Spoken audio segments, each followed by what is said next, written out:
இவனுக்கு வணக்கம். தற்பொழுது கிருஷ்ண ஜெயந்தியின் கடைசி பகுதியாக பகுதி 9 வெளியிடப்படுகிறது. இந்த 9வது பகுதியில் அதற்கான சமர்ப்பணம், அர்க்கியம்,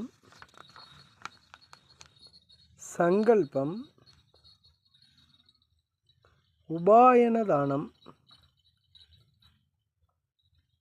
மற்றும்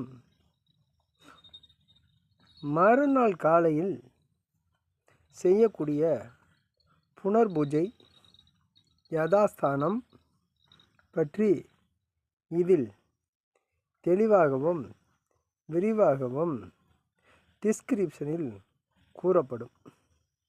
மொத்தம் 8 பகுதிகள் முன்னால் வெளியிடப்பட்டுள்ளன. தற்போது